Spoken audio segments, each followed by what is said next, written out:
La jueza de la Dana va contra Carlos Mazón, o mejor dicho, va a intentar conocer la verdad de lo ocurrido ese día, que es como ir en contra de Carlos Mazón, porque como el agua y el aceite, este tipo no se mezcla nunca, jamás, con ni una mínima gota de honestidad. Resulta que la jueza ha dicho una cosa muy clara. Ha dicho que la responsabilidad era autonómica y que, cito literalmente, correspondía a las autoridades autonómicas alertar a la población. Una cosa que no hicieron hasta las 8 de la noche, cuando la mayoría de personas que fallecieron, por desgracia, aquel día, ya habían muerto. Además, ha imputado a Salomé Pradas, que es la exconsejera de Interior que era responsable de ese ámbito. Aquella persona sobre la que Carlos Mazón tenía la esperanza de descargar toda su responsabilidad, toda su culpabilidad, mejor dicho, y así él irse de rositas. Bueno, pues Salomé Pradas también ha declarado después de haber sido imputada y ha dicho, atención, se sabrá toda la verdad. Cumplí desde el primer minuto con mis funciones. A Carlos Mazón le están surgiendo problemas por todos los lados, y no simplemente aquellos derivados de que cada vez que abre la maldita boca es para emitir una deplorable mentira, que es lo que lleva haciendo durante estas últimas semanas de manera completamente asquerosa. Y lo más relevante, que aun después del auto que vamos a leer en el capítulo de hoy entero, tan duro contra Mazón, contra la Generalitat, dejando claro cuáles son las responsabilidades que ha emitido la jueza, el señor Feijóo todavía no tiene el coraje de decirle adiós a Carlos Mazón. Maldito cobarde. Porque cuando caiga Mazón, tendremos que pedirle responsabilidad a Feijóo. ¿Por qué lo aguantaste tanto tiempo? Vamos ya para los 5 meses. En fin, cambiando un poco de tercio, también vamos a ver cómo el juez Peinado, ¿os acordáis de él? El desesperado juez que admitió a trámite aquella querella contra Begoña Gómez y que lleva un año intentando sacar algo y todavía no lo ha conseguido. Ahora resulta que ha llamado a Bolaños a declarar. Bueno, vais a alucinar por el motivo real. Vamos a ver estos temas y algunos más hoy, martes 11 de marzo, en Clave Barroso. Estás escuchando Clave Barroso, un podcast de Alan Barroso. Correspondía a las autoridades autonómicas alertar a la población. Esto es lo que dice la jueza que está investigando todo lo ocurrido durante la Dana y la respuesta política de aquellos días. Está señalando claramente la responsabilidad, acotándola al gobierno de la Generalitat y, por lo tanto, poniendo como máximo responsable al que es máximo responsable del gobierno de la Generalitat, que no es otro que Carlos Mazón. Aunque, sin embargo, también os digo, cuando escuchas tú últimamente a Carlos Mazón, te da la sensación de que Mazón era el conserje, o era el que bajaba la persiana cuando la gente se iba, o yo qué sé, era el informático, o el que limpia. No, Mazón, tú eras el primero ahí. El primer responsable, que para eso eres presidente. Si no quieres responsabilidad, búscate otro trabajo. Puedes hacer todo tipo de cosas. Antes este tipo que era cantante, ¿no? Que se presentó a Operación Triunfo o alguna chorrada. Pues hazte cantante si no quieres tener este tipo de responsabilidades. Hazte informático. Hazte conserje. Hay todo tipo de trabajos muy honestos, muy decentes, muy dignos y sobre todo en los que, por muy mentiroso que seas, no puedes afectar a la vida de cientos de personas que fueron las que acabaron falleciendo mientras tú estabas a saber dónde, porque todavía no lo has contestado. Pero ahora, por fortuna, después de meses de ruido, que por cierto no ha sido ruido solamente de Carlos Mazón tirando balones fuera, diciendo que la culpa era de todos excepto suya propia, que hay que ser sinvergüenza y egocéntrico, también lo ha estado diciendo Feijóo durante todo este tiempo. De una manera lamentable para intentar salvar a Mazón. Esa operación Salvar al Soldado Mazón que activaron ha fracasado estrepitosamente. ¿Cuándo? Pues el día de ayer, porque salió el siguiente auto. Escribe Joaquín Gil en el diario El País. La jueza de Catarroja, Valencia, que investiga la Dana, que el pasado 29 de octubre dejó 225 muertos y 3 desaparecidos, Nuria Ruiz Tobarra, emitió este lunes un auto que supone un salto cualitativo en la instrucción del caso, tanto por la imputación de los responsables de emergencias en la Generalitat Valenciana, la exconsellera Salomé Pradas, que os he dicho, y el exsecretario autonómico Emilio Argüeso, como por el relato que hace de la gestión de la administración autonómica. Os estaréis preguntando, ¿a Mazón no le imputa?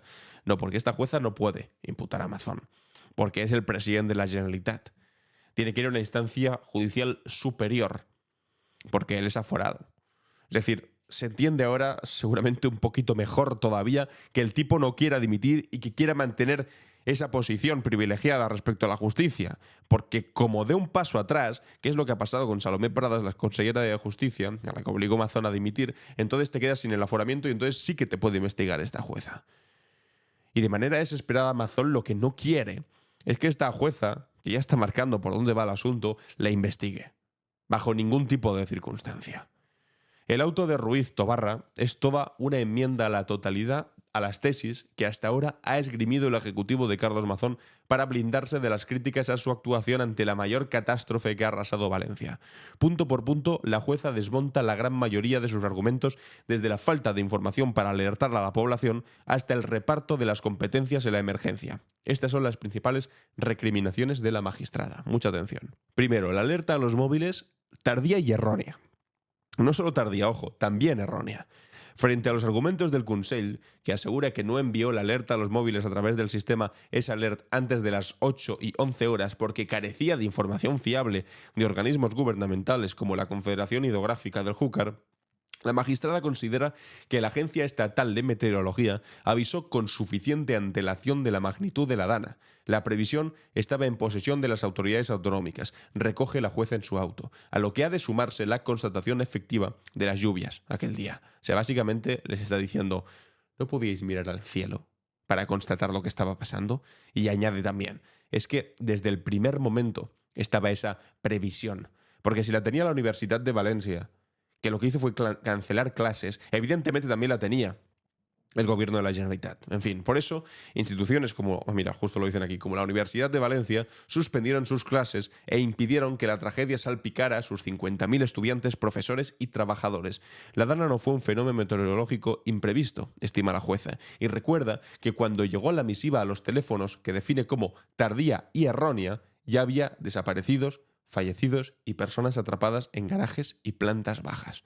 La magistrada considera inexplicable que el mensaje a móviles no advirtiera de la necesidad de resguardarse en zonas altas. La mayoría de fallecidos fueron ancianos que quedaron atrapados en bajos y garajes, y se ciñera solo a pedir a la población que evitara los desplazamientos.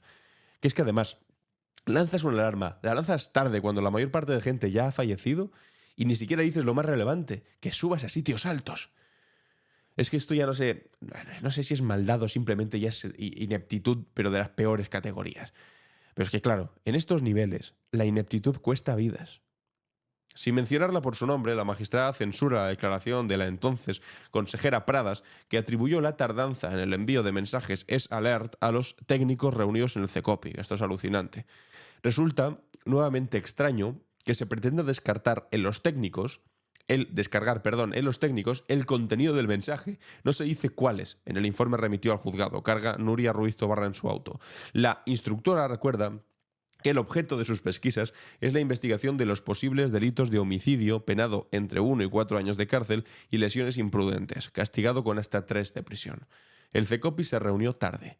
El CECOPI, órgano de emergencias de la Generalitat, inició su reunión el día de la riada a las 5 de la tarde, cuando decenas de personas llamaban compulsivamente desde las poblaciones valencianas de Chiva y Cheste al servicio telefónico del 112 para alertar de inundaciones por el desbordamiento del Barranco del Pollo. Fue el detonante de la tragedia al desbordarse y desatar las riadas desde las 5. Les estaban avisando con llamadas, los propios ciudadanos. La magistrada cree que este dispositivo de crisis, en el que participaron 29 representantes de instituciones de emergencias autonómicas, estatales y municipales, debió reunirse la mañana de la fatídica jornada. Claro, pero es que esa mañana estaba Carlos Mazón recogiendo un maldito premio. La convocatoria del CECOPI se llevó a cabo con una gran demora, a lo que ha de sumarse que la toma de decisiones por la Administración Autonómica destinada a alertar a la población se produjo con un retraso todavía mayor. La jueza reprocha que se produjeran apagones en el órgano de emergencias que impidieron a los representantes de instituciones que participaron a través de videoconferencia seguir toda la reunión, como le ocurrió a los funcionarios de la Confederación Hidrográfica. A la instructora también le ha sorprendido que este dispositivo reconociera ante el juzgado que no levantó actas ni grabó la sesión de su reunión de crisis del 29 de octubre. No es una contestación explícita a lo solicitado. Es decir, que tampoco tienen grabada la reunión. No vaya a ser que, como se grabase, pues apareciese la verdad, que es dónde estaba Carlos Mazón, cuáles fueron las conversaciones con el presidente de la Generalitat, por qué se tardó malditamente tanto. En fin, la responsabilidad de la tragedia autonómica. Importante esto. La responsabilidad de prever, diseñar el dispositivo de protección civil y avisar a la población de la dimensión de la gota fría del pasado 29 de octubre fue del gobierno autonómico. Dice así la jueza. Correspondía a las autoridades autonómicas alertar a la población, acordar las medidas pertinentes en el ámbito de protección civil, garantizar y minimizar las consecuencias de los efectos de unas precipitaciones que desbordaron ríos y barrancos, pusieron al límite las presas y que produjeron una sucesión trágica de fallecimientos. Lo dice claro. Correspondía a las autoridades autonómicas. Después de meses diciendo que la culpa era de Sánchez, que la culpa era de Teresa Rivera, que la culpa era de todo Dios, excepto de Carlos Mazón. Es más, la jueza señala que eso es lo que constituye el fundamento de una negligencia con relevancia penal que pudieron cometer los dirigentes de la Generalitat, la imprudencia grave. La atribución de dichas funciones a la Administración autonómica y por ende a sus cargos y autoridades es de ser garantes para que no hubiera fallecidos, advierte la resolución. La Administración autonómica tuvo una inactividad patente. Es que es durísimo, Una inactividad patente en la gestión de la riada, según la instructora. Ruiz Tobarra recuerda que sus pesquisas no ponen el foco exclusivamente en el desbordamiento del barranco del Pollo y arremete contra la falta de previsión de los responsables autonómicos. Datos suficientes para temer lo peor. Es decir, que además tenían los datos.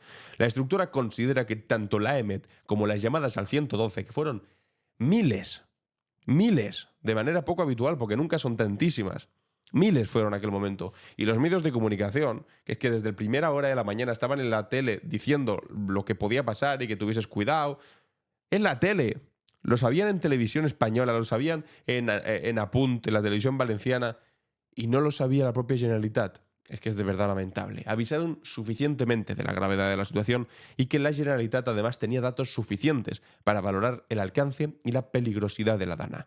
Y cita como ejemplo de fuentes informativas solventes los avisos de 3 días antes de AEMET, las llamadas al servicio telefónico de emergencias autonómico que recibió 19.000 comunicaciones la jornada de la tragedia y tuvo su punto álgido entre las 5 y las 6. 1.000 llamadas, 1.400 llamadas en tan solo una hora. Y los medios de comunicación. Como ejemplo, cita la televisión autonómica Apunt, que desde la mañana del aciago día retransmitían bucles rescates e inundaciones. Amigos y amigas. Dice la jueza, en Chivas se ha desbordado el barranco del Gallo. Reportaron informativo... esto es de cuando salía la televisión en Apunt. En Chivas se ha desbordado el barranco del Gallo. Reportaron informativos de este canal a las 3 y 7 minutos. Es decir, que estaba saliendo el desborde de barrancos, inundaciones tremendas, en vivo y en directo, en la televisión autonómica, es decir, la televisión pública de Carlos Mazón, y el tipo, a esa hora justo, estaba entrando a comer al Ventorro. Si es que el delirio se explica solo. Tiene que venir la jueza a ponerlo negro sobre blanco para que esto ya adquiera carácter jurídico que ojalá derive a lo penal rápidamente. Pues que es algo que llevamos diciendo muchos durante mucho tiempo. A ver si ahora le hacen maldito caso a la jueza o no sé, igual también la llaman jueza roja socialcomunista, como le gusta hacer cada vez que, bueno, pues les dicen lo que no les gusta escuchar. Como ejemplo de información que revelaba la magnitud de la catástrofe, la magistrada recoge en su auto decenas de llamadas desesperadas al 112 desde el mediodía. Y bueno, pues habla de muchas llamadas de gente desesperada, que a las 2 ya te estaban llamando, que te estaban diciendo que había gente que se había ahogado, que había pueblos inundados, que pedían ayuda. Y mientras todo esto ocurría, Mazón recogió un premio. Aquel premio, ¿os acordáis? Con una fotografía que mordía. Una fotografía, no, una especie de marco donde estaba el premio, que lo mordía así como chulo, he ganado el premio. Y justo después de eso, además, se iba a comer, aislado durante horas y no llega al centro de coordinación de emergencias hasta las 8 de la tarde. Es que de verdad hay poco más que añadir. Pero el informe es demoledor, el auto es tremendo y sería suficiente como para que cualquier persona con una mínima dignidad política dimitiese. Bueno, si a esto le sumas además lo que os estaba diciendo antes, que la jueza ha imputado a la consejera Salomé Pradas, que era la responsable y que no puede entender por qué lanzó tarde esa alerta, y que además ahora Salomé Pradas ha dicho lo siguiente, se sabrá toda la verdad. Cumplí desde el primer minuto con mis funciones. La exconsejera de Justicia responsable de emergencias el día de la dana ha sido imputada por la jueza de Catarrocha y mantiene que estuvo desde el primer minuto hasta el último atendiendo las funciones institucionales que le correspondían. Amigos y amigas, Aquí ya, tonto el último. Y esta señora, Salomé Pradas, que no es la primera vez que dice esto, que se va a saber la verdad, no quiere actuar como la tonta de esta historia. Que ya lo ha hecho un poco, ¿eh?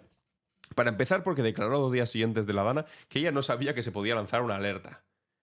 Que ya manda narices lo incompetente que tienes que ser para ser la responsable de esa rama y ser la responsable de emergencias también y ni siquiera saber que se podían lanzar alertas a los teléfonos móviles.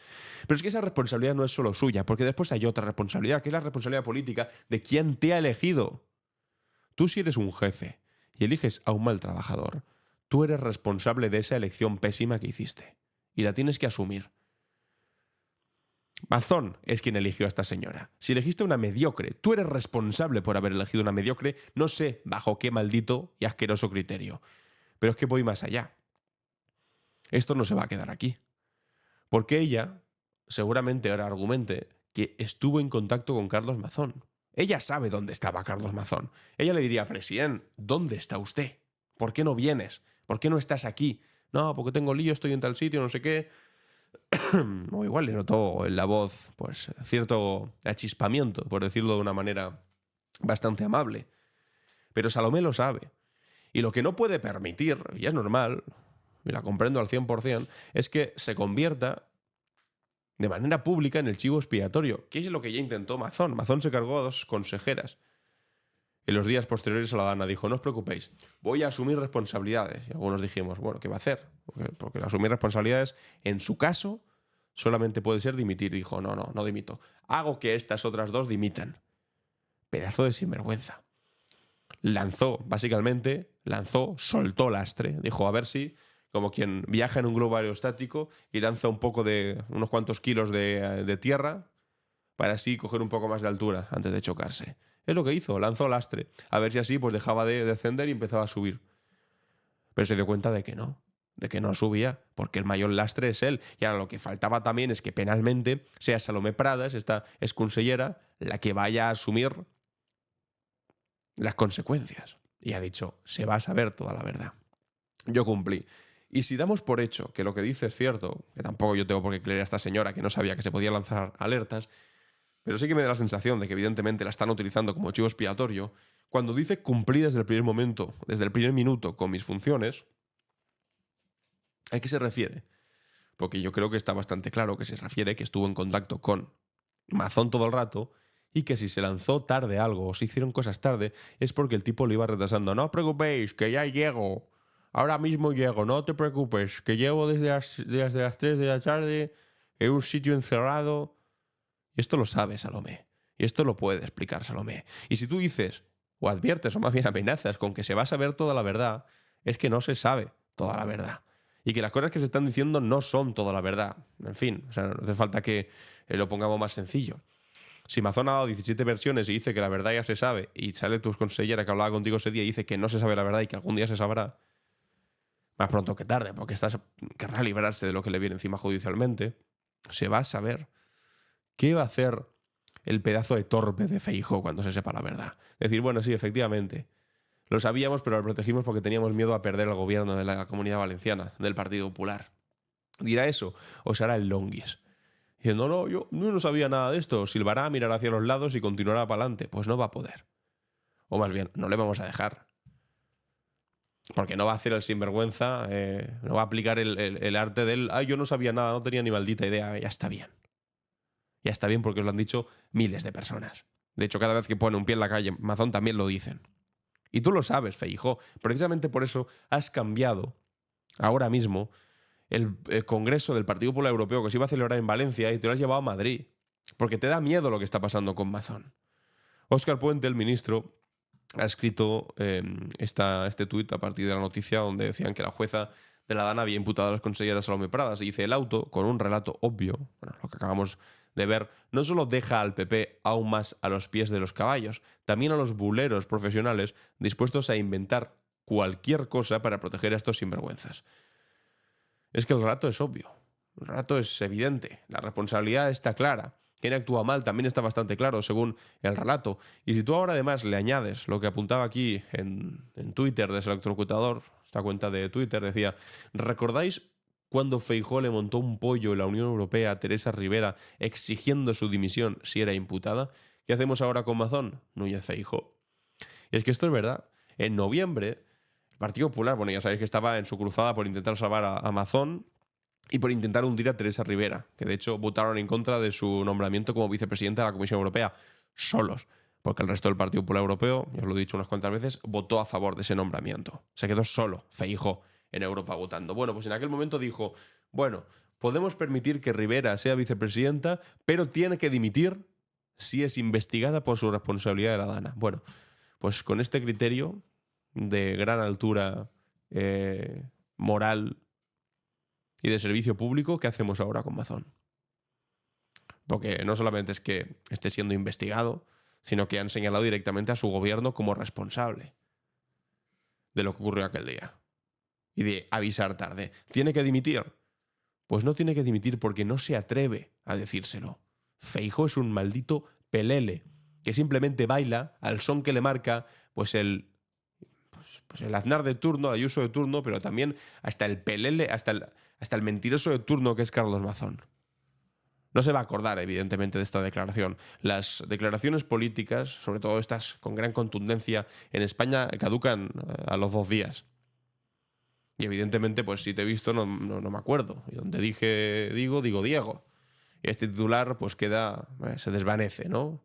En el profundo discurrir de la historia de la vergüenza ajena a la que nos vemos sometidos día sí y día también en este país. Vamos a escuchar a Aimar Bretos, que ya sabéis que yo tengo especial debilidad por su trabajo.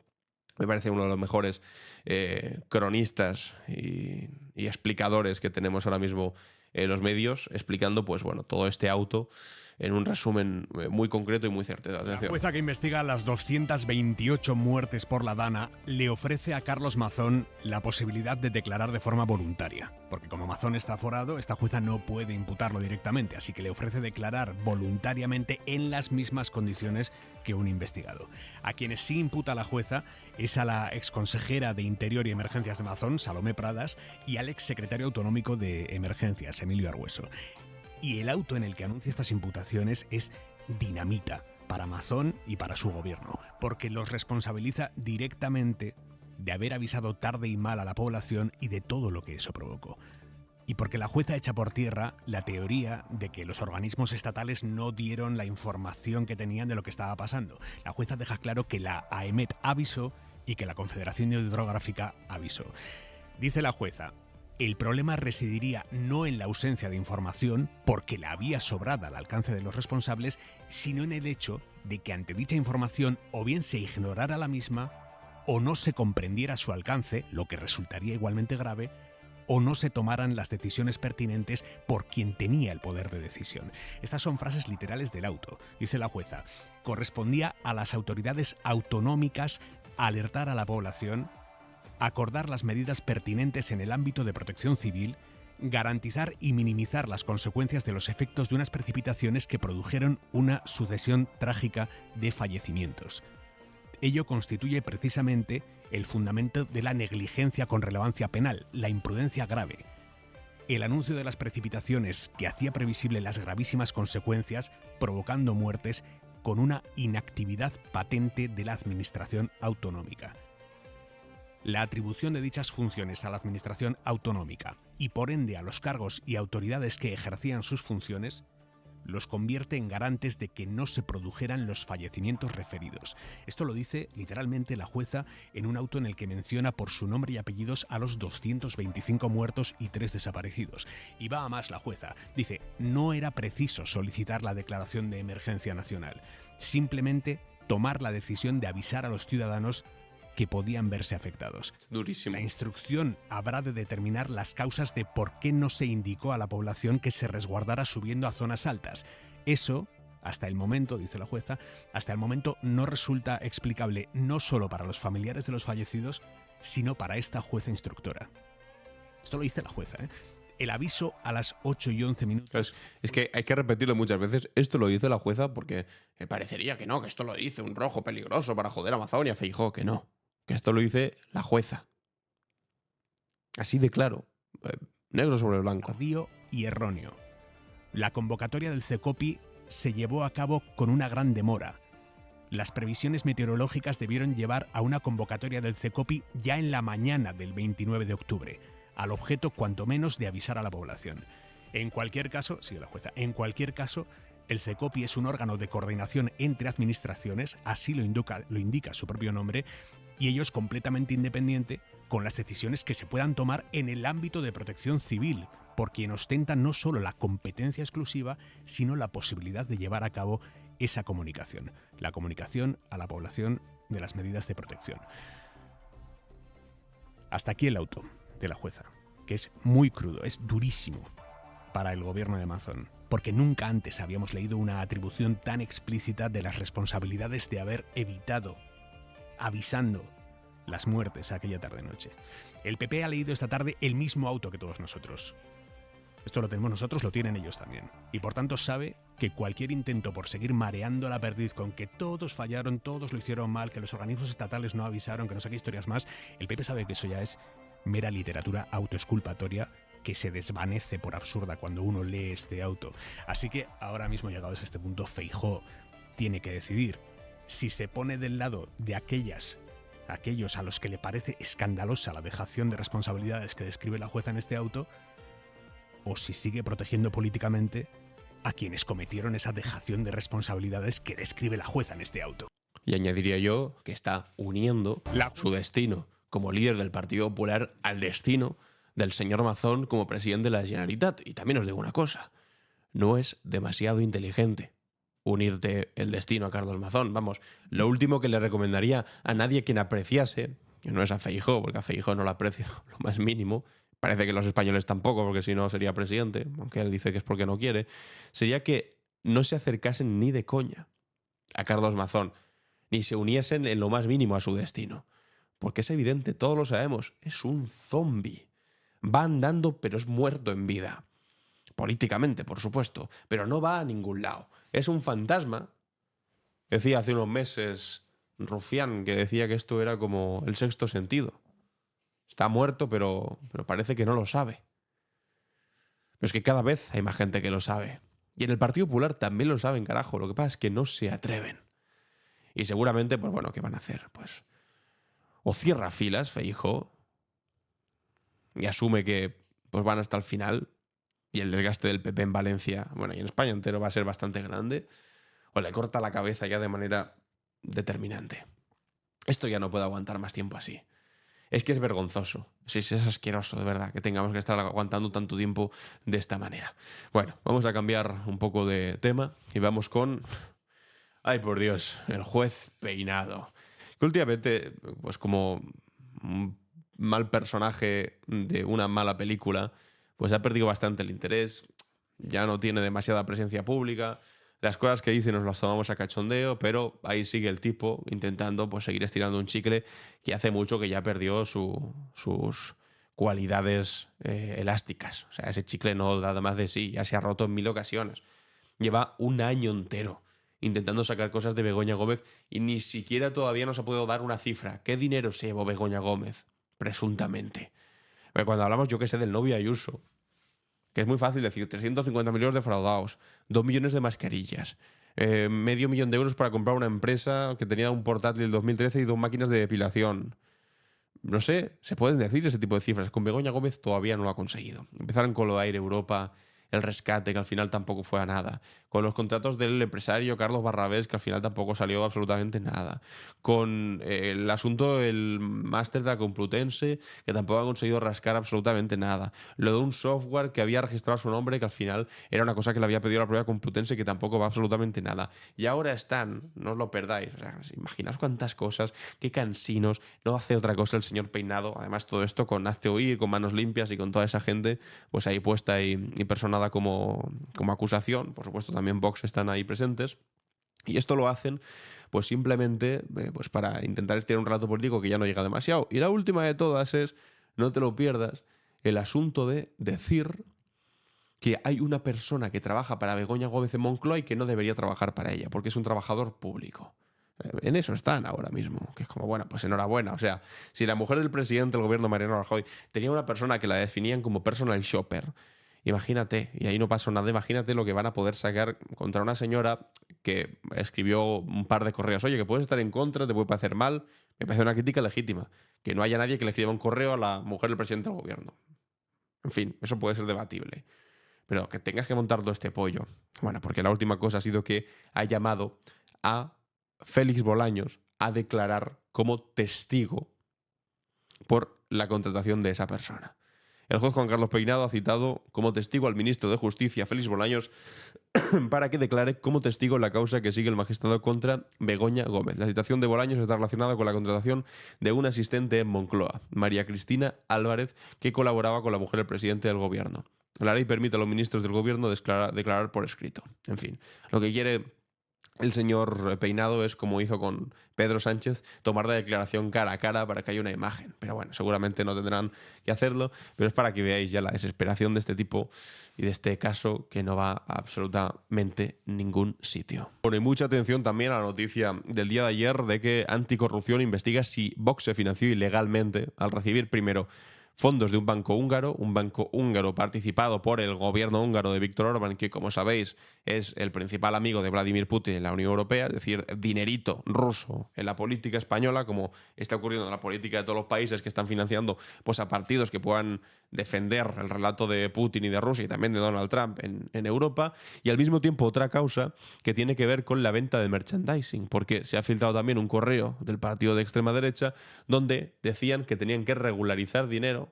Yo también os digo, solamente se puede regularizar dinero si previamente es irregular, pero bueno, metiéndolo en las huchas y declarándolo como producto de merchandising. Es decir, hemos recibido este dinero por ventas de merchandising, cuando es explícito y notorio que en la mayor parte de sitios donde ponían esas mesitas informativas no vendían merchandising por valor de ese dinero, porque además decían que no se superase el límite de 299 euros, que es a partir de los 300 euros cuando tienes que explicar quién te lo ha comprado y dar esos datos. Esto lo ha comprado tal persona, lo ha comprado tal día, tal hora, de tal manera. Pues si es menos de 300 euros no hace falta hacerlo.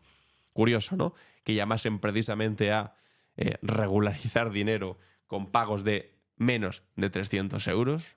Pues bueno, ahí tenéis a Vox, como siempre, pues con esa pulcritud y esa transparencia que tanto le piden a los demás, pero que en este caso pues no aplican a sí mismos. Euros a Vox bajo la lupa de Anticorrupción. ¿Quién me ha dicho que inicia las actuaciones? Esa raíz de corrupción. Fiscalía. A pesar de las repreguntas de La Sexta, el punto de mira de la investigación. la responsable jurídica de Vox prefería otros temas. ¿Algo de amnistía? Fuentes fiscales a La Sexta confirman, investigan fundamentalmente dos vías. Una de ellas, estas carpas con huchas y merchandising, con las que Vox pudo camuflar donaciones anónimas prohibidas por la Ley de Financiación de Partidos. Los suyos no paran de crecer, de hacerlo de manera descontrolada y además de forma irregular. Lo había denunciado el PSOE en diciembre. Hasta entonces, ante las acusaciones, Vox se amparaba en esto. Hemos cumplido con la ley de partidos. Es más, no tenemos ninguna denuncia por corrupción en los tribunales admitida. La otra vía que ya investiga la justicia es el préstamo de 6,5 millones de euros de un banco vinculado al ultraderechista y primer ministro húngaro Viktor Orbán, porque el 30% de esa entidad pertenece a un fondo estatal. Se vende como patriota, es un partido totalmente vendido a los intereses extranjeros. Hoy Vox habla de interpretaciones torticeras de la ley, pero lo cierto es que la ley impide cualquier forma de financiación que esté relacionada con otros gobiernos. Es tremendo, pero tiene toda razón el ministro Urtasun. Es que Vox después van de soberanistas, de patriotas, pero son un partido vendido a intereses extranjeros. Son un partido que van a pedirle dinero a Viktor Orbán. Dinero, por supuesto, amparado por Putin. Pero es que esto no es algo extraño, amigos y amigas. Es lo habitual dentro de la extrema derecha. Acordaos de que Marine Le Pen en Francia también le pidió un préstamo, y esto ya ni siquiera a Viktor Orbán en Hungría, sino se lo pidió directamente al Kremlin de Vladimir Putin. Porque a la extrema derecha rusa, que es Vladimir Putin, que es un ultraconservador, ideológicamente muy cercano a esta extrema derecha europea, lo que le interesa es tener a partidos amigos, a partidos hermanos diseminados por toda la Unión Europea que defiendan sus posiciones y sus criterios en sus respectivos países. Nada le va mejor a Putin que tener aquí a un partido como Vox que defienda sus postulados políticos.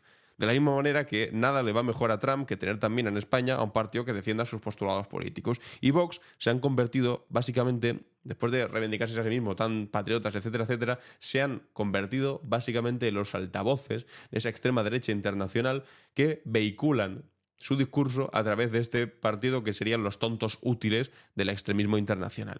Muy patriotas, pero simplemente sois el altavoz. Abascal abre la boca y a través de su boca habla Víctor Orbán, habla Vladimir Putin, habla Donald Trump, pero en absoluto habla un español preocupado por los problemas de España. Es un monigote, básicamente.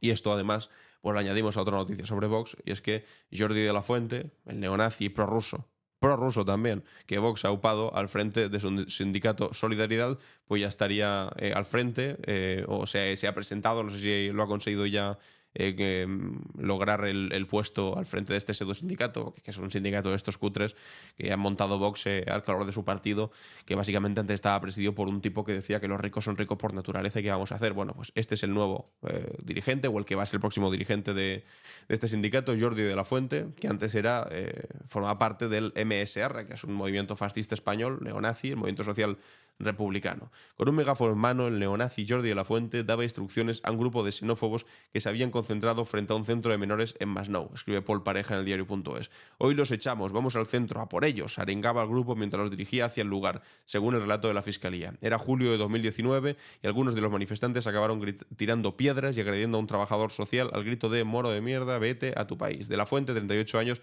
será a partir del sábado el nuevo secretario general de Solidaridad del sindicato Vox, tras obtener el aval del aparato del partido y consolidar un ascenso que durante años se ha hecho entre bambalinas por su pasado neonazi y por sus problemas judiciales. El Ministerio Público pide para él 2 años y 2 meses de cárcel por el asalto en Masnou en un juicio que está pendiente de señalarse. Además, este tipo también ha tenido vínculos claros con Hezbollah, a pesar de criticar también bastante a Israel, a Netanyahu. Ahora se le ha olvidado, supongo, esas críticas, y también pues tiene vínculos con la Rusia de Putin, y es uno de sus ideólogos preferidos es Alexander Dugin, que es uno de los ideólogos principales también de Vladimir Putin.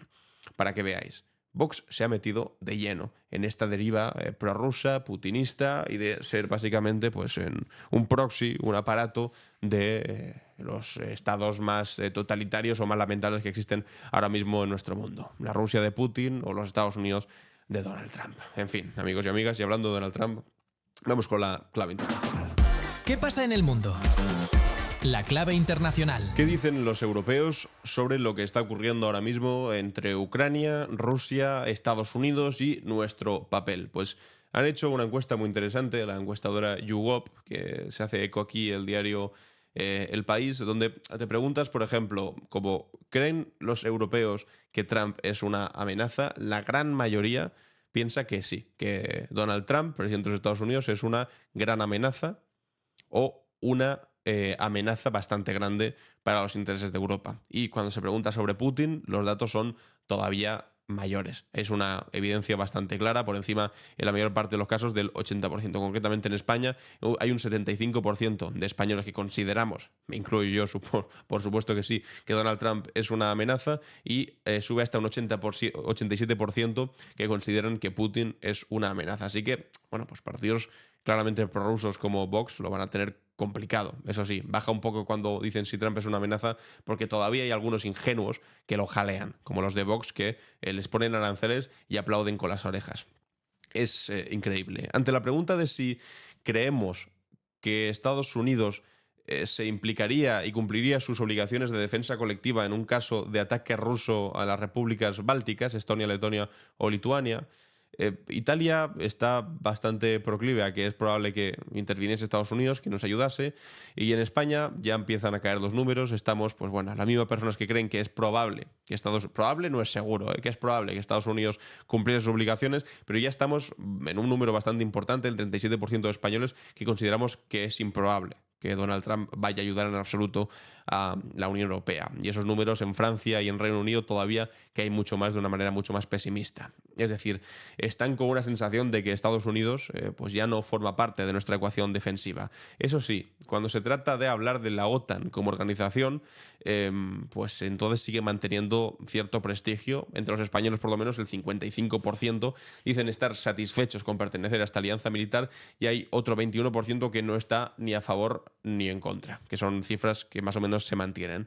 Yo creo que el objetivo sería empezar a desvincularnos también, porque hay que entender que la OTAN es una cosa impuesta por los Estados Unidos que podríamos mantenerla en esencia como un sistema de defensa mutua entre los diferentes países europeos, pero sin necesidad de estar sometidos a los Estados Unidos o básicamente venderles terruños de nuestro país a cambio de que esa supuesta protección que realmente no nos brindan. Porque además hay otra pregunta muy interesante, esto pues me alegro que queréis que os diga, y es que ante la posibilidad de ayudar a los Estados Unidos militarmente, pues la voluntad está por los suelos. Es decir, que hay la voluntad de ayudar militarmente a Estados Unidos de 2024 a 2025. En Reino Unido antes querían el 58%, ahora simplemente les ayudarían el 42%, en Francia del 51% al 36%, en España del 44% al 30%, solamente hay un 30% de españoles que querrían ayudar militarmente a los Estados Unidos, como hizo ya Mr. Ansar, el señor Aznar con Bush, o en Italia del 34% al 27%. Estamos en esa senda como de cierta independencia respecto a los Estados Unidos. ¿Qué está pasando además mientras tanto en Estados Unidos? Pues Wall Street está sufriendo una de las caídas más fuertes, más duras, ante los temores ante una recesión en los Estados Unidos. Las tecnológicas se están hundiendo en el mercado americano, el Nasdaq, y además Donald Trump pues, ha dejado caer que podría venirse una posible recesión de la economía. Cosa que ha implicado, pues bueno, que si tú además mencionas que hay posibilidad de una recesión, los números y el riesgo pues se dispara y hay ahora mismo pues números rojos en todo el mercado americano. Literalmente lo mismo que decía pues hace aproximadamente un año, menos de un año, en agosto del 2024, cuando él no gobernaba todavía, Donald Trump, y ponía el stock market, el mercado está crasheando, está cayendo, los números de los trabajos son horribles, estamos acercándonos a la guerra mundial y además tenemos a los dos líderes más incompetentes en la historia, refiriéndose a Joe Biden y a Kamala Harris. Esto no está bien. Bueno, pues todo, punto por punto, es curioso, perdón, pero se está volviendo a reproducir ahora mismo. En los mercados están cayendo Estados Unidos. Estamos yendo hacia una situación de guerra inédita en el mundo. Y tenemos a dos de los incompetentes, de los líderes más incompetentes al frente de los Estados Unidos, que son Donald Trump y J.D. Vance, este tipejo que iba diciéndole hace el escrito rato, deberías decir gracias a los Estados Unidos. No, a los Estados Unidos no, a Donald Trump. Deberías decir gracias a los Estados Unidos y a Donald Trump. En fin. Justo cuando estoy escribiendo esto acaba de saltar la noticia de que Ucrania ha lanzado su mayor ataque aéreo sobre Moscú en 3 años de guerra. Un ataque de drones, un ataque tampoco demasiado ambicioso, porque no es un ataque con misiles, que son mucho más caros, pero sí es esta nueva forma de guerra curiosa que se ha inaugurado a partir de la guerra de Ucrania, y es que ha habido un ataque con 337 drones, que la mayoría es verdad que se han quedado por el camino y no han logrado llegar a Moscú. Y hablando de Elon Musk, tenemos que hablar también de su número 2 o su número 3, dependiendo si hablamos de J.D. Vance como número 2 o como número 3, pero quiero hablar de el siguiente número 2 o número 3, que es Elon Musk, el dueño además de la red social Twitter. Y es que ha insultado literalmente al ministro de Exteriores de Polonia. ¿Cómo? Bueno, porque resulta que el ministro de Exteriores ha dicho que ellos pagan por los Starlinks, que son estos aparatos para conectarse a Internet que les permite tener conexión en territorio de guerra sobre todo. Y entonces le contesta Elon Musk, estate tranquilo, hombre pequeño, small man. Tú pagas una pequeñísima fracción del coste y no hay sustituto para Starlink. Es decir, les está diciendo, ojo, porque yo soy el que os tiene en una mano y como os quiera tirar, os tiro, porque no hay sustituto para mi empresa, es verdad, porque tienen un montón, tienen cientos y cientos de satélites navegando a lo largo y ancho de nuestro planeta, a lo largo y ancho no, más bien por el exterior de nuestro planeta, y si quieres su amparo, tienes que pagarle a Elon Musk, y si no, te lo comes. Y llamando incluso a un ministro de Exteriores hombre pequeño. Esto es lo que yo creo que clarifica más que nunca la necesidad imperativa de una industria de defensa que vaya más allá de comprar tanques o de comprar misiles más gordos, que eso me parece una absoluta gilipollez, sino de tener una inversión, por ejemplo, en esto, en un equivalente, una alternativa a Starlink que no esté gobernada por un tipo completamente loco, egocéntrico y además subyugado a los intereses de Donald Trump y de la extrema derecha norteamericana. Nos hace falta ser soberanos en ese aspecto, y si es a través de una empresa pública, con criterios públicos, que no dependa de la locura de un tipo como este que va llamando, insultando a ministros por ahí, llamándoles smallman, hombre pequeño, mejor que mejor. Y esto además, si lo añades a que Elon Musk ha llamado ahora traidor a un senador que fue además astronauta norteamericano, estadounidense, que ha estado en Ucrania y ha estado, viendo lo que estaba ahí ocurriendo y, pues reivindicando la posición ucraniana frente a la agresión de Putin, va y le contesta a Elon Musk: eres un traidor. Y le ha contestado este senador: traidor, Elon, si no entiendes que defender la libertad es un principio básico de lo que hace grande a Estados Unidos y nos mantiene seguros, tal vez deberías dejarlo en manos de aquellos que sí que lo hacemos. En fin, vamos con nuestra cápsula del tiempo. ¿Qué es lo que ocurrió un día como hoy? La cápsula del tiempo. En clave Barroso. Comencemos nuestro viaje el 11 de marzo de 1938. Europa se encuentra al borde del abismo y Austria está a punto de perder su independencia ante la maquinaria expansionista nazi.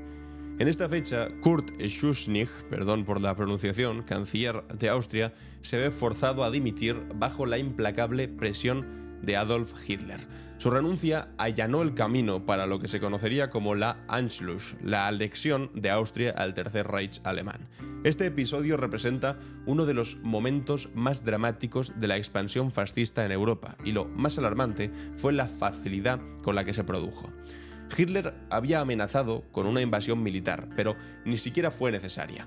Al día siguiente de la dimisión, las tropas alemanas cruzaron la frontera y fueron recibidas con flores y vítores por gran parte de la población austriaca que veía en la unión con Alemania una solución a sus problemas económicos y una expresión de su identidad germánica. Lo más desolador de este episodio fue la pasividad de las potencias democráticas. Francia y Reino Unido, aferradas a su política de apaciguamiento, se limitaron a expresar tímidas protestas diplomáticas. La Sociedad de Naciones, creada precisamente para prevenir este tipo de agresiones, demostró una vez más su total inoperancia. Esta inacción envió un mensaje claro a Hitler: podía seguir expandiéndose sin encontrar resistencia significativa. Un detalle menos conocido es que existía una resistencia antifascista en Austria, principalmente organizada en torno al Partido Comunista y sectores de la socialdemocracia, pero fue brutalmente reprimida tras la anexión. Miles de opositores políticos, junto con la comunidad judía austriaca, por supuesto, sufrieron persecución, encarcelamiento y deportación a los primeros campos de concentración. La élite cultural e intelectual de Viena, con su gran proporción de judíos, fue diezmada, provocando un éxodo masivo que empobreció irreversiblemente la vida cultural de la que había sido una de las capitales más brillantes de Europa. El Anschluss nos enseña una lección histórica fundamental. El fascismo avanza cuando las democracias retroceden y cuando las clases dominantes prefieren pactar con el fascismo, antes que arriesgar sus privilegios. La complicidad de los grandes industriales austriacos, que veían en la anexión oportunidades de negocio para hacer un mercado más grande, y el silencio cómplice de las potencias occidentales, sobre todo eso, de cómo las dejaron completamente abandonadas, sentaron precedentes funestos para lo que vendría después. Saltemos ahora 4 décadas y miles de kilómetros hacia el este. El 11 de marzo de 1985, Mikhail Gorbachev es elegido secretario general del Partido Comunista de la Unión Soviética. Con apenas 54 años, Gorbachev representaba una nueva generación de dirigentes soviéticos, muy distinta de los ancianos que habían gobernado hasta entonces el país en los años anteriores. Gorbachev heredó un país con profundos problemas estructurales. La economía soviética estaba estancada, incapaz de competir con Occidente en sectores clave como la tecnología y los bienes de consumo. El aparato estatal, además, se había vuelto claramente burocrático y demasiado rígido, alejado de las necesidades reales de la población. La carrera armamentística, además, con Estados Unidos, suponía una carga insostenible para las finanzas públicas del país. Y ante esta situación, Gorbachev lanzó un ambicioso programa de reformas conocido como la perestroika, que en castellano quiere decir reestructuración, y la glasnost, que es transparencia en nuestro idioma. La perestroika buscaba modernizar la economía soviética, introduciendo elementos de mercado y descentralizando la toma de decisiones. La glasnost, por el otro lado, pretendía abrir espacios de libertad de expresión y de debate público, rompiendo con décadas de censura y secretismo que habían caracterizado los años anteriores de gobiernos soviéticos. Estas reformas, sin embargo, desataron fuerzas que Gorbachov no pudo o no supo controlar. La apertura política alentó movimientos nacionalistas en las repúblicas soviéticas que comenzaron a exigir mayor autonomía o directamente, ya puestos, la independencia. Las reformas económicas aplicadas de manera inconsistente provocaron además escasez, todavía más, y descontento social. Los sectores más conservadores del partido y el ejército veían en las reformas una traición a los principales elementos del socialismo, a los principios del socialismo, mientras que los sectores más reformistas las consideraban claramente insuficientes, es decir, que no contentaban ni a unos ni a otros. Lo paradójico es que Gorbachov, lejos de querer desmantelar el socialismo soviético, lo que pretendía era salvarlo, pero mediante su renovación. Consideraba que el socialismo podía combinarse con la democracia y con la libertad, creando un sistema, digamos, más humano y más eficiente. Sin embargo, la realidad demostró ser mucho más compleja y las contradicciones del sistema soviético, demasiado profundas para ser resueltas mediante reformas graduales, pues quedaron de esa manera, sin ser resueltas. El legado de Gorbachov es objeto de intenso debate. Para algunos, especialmente en Occidente, fue un héroe que contribuyó decisivamente al fin de la Guerra Fría y abrió el camino a la democratización del espacio soviético.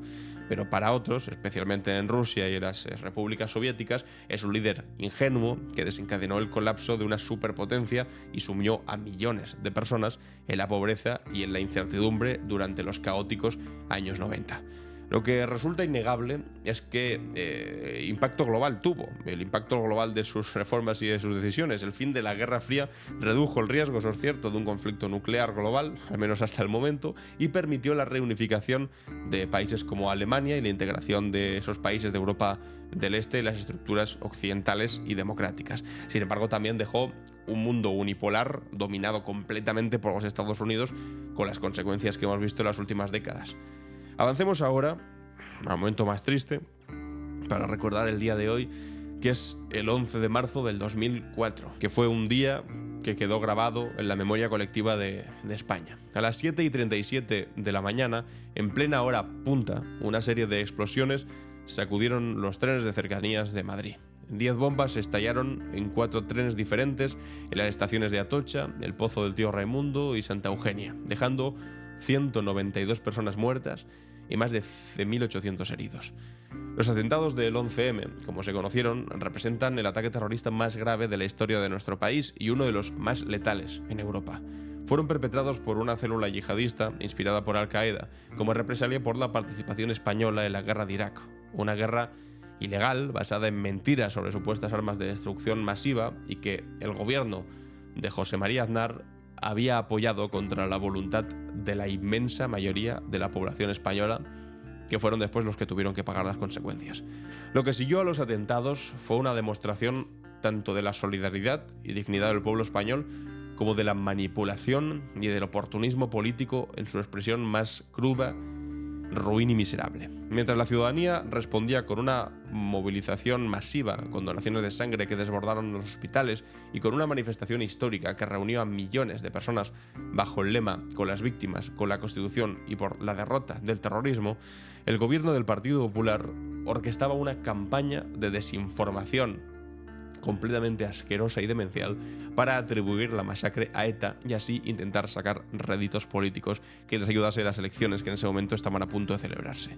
A pesar de que todas las evidencias apuntaban desde el primer momento a la autoría yihadista, el gobierno de Aznar insistió durante días en la hipótesis de ETA, llegando a presionar a medios de comunicación y utilizando canales diplomáticos para defender esta versión. ¿Por qué esta obstinación en una mentira tan, pero tan evidente? La respuesta es tan simple como terrible. Se acercaban las elecciones generales, previstas para el 14 de marzo, y el gobierno calculaba que un atentado de ETA reforzaría su discurso antiterrorista, mientras que un ataque yihadista podría recordar a los votantes su impopular apoyo a la guerra de Irak. Esta manipulación representó uno de los momentos más oscuros de la democracia española. El gobierno antepuso sus intereses electorales a la verdad. Igual os suena de algo, ahora que estábamos hablando de Mazón. Y por supuesto también los antepuso al respeto a las víctimas, a sus familiares e incluso a la seguridad nacional. La ciudadanía, sin embargo, no se dejó engañar.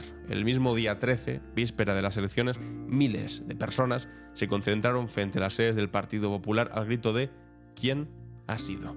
Y el 14 de marzo, contra todo pronóstico, según las encuestas, el Partido Socialista ganó las elecciones con una altísima participación impulsada por votantes que, indignados por la manipulación, que ya era evidente entonces, acudió a las urnas. Y hasta aquí, amigos y amigas, nuestra cápsula del tiempo. Vamos con las preguntas y respuestas. ¿Y tú? ¿Qué opinas? En Clave Barroso. Bienvenidos y bienvenidas a ¿Y tú qué opinas?, donde os hago una pregunta y después leo vuestras respuestas. Aquí Cerro dice: Feijóo se piensa que solo están enfadados los valencianos con Mazón y con él por lo de Adana. Soy madrileño y aunque no estoy afectado, sí estoy enfadado y soy solidario con nuestros amigos los valencianos y considero que desde Madrid podemos organizar una manifestación para ese día y seguro que también vendrían valencianos. Se refiere al día en el que hagan el Congreso del Partido Popular, que lo harán finalmente en Madrid porque tiene miedo Feijóo de que si lo hacen en Valencia, que es donde estaba previsto, pues les vayan a protestar. María Jesús dice: el PP tiene que recurrir a la inteligencia artificial porque de la inteligencia de verdad no tienen. No tienen ni para usar la inteligencia artificial realmente, totalmente. José Muñoz indica: no sé dónde estaba Mazón y la verdad que me da igual dónde estaba. Lo que sí sé es dónde no estaba. Y eso es lo que realmente importa. Y no estaba donde tenía que estar. Donde estuviera es irrelevante. Bueno, es relevante hasta que se sepa, porque entonces todavía nos enfadará más. Y para el día de mañana me gustaría pues, que siguiésemos un poco con el tema de Mazón y de lo que está ocurriendo en Valencia, sobre todo con esto de la jueza. ¿Qué pensáis del auto de la jueza donde claramente ya indica quiénes son los culpables? ¿Va a tener esto de una vez por todas consecuencias? ¿Y qué pensáis de esa declaración de se sabrá toda la verdad que dice la exconsejera Salomé Pradas? Os leo los comentarios a ver qué opináis sobre esto. Ya sabéis, una R, 2 puntos y vuestra respuesta. Y hasta aquí ha llegado el capítulo de hoy, martes 11 de marzo. Yo soy Alan Barroso y esto ha sido Clave Barroso.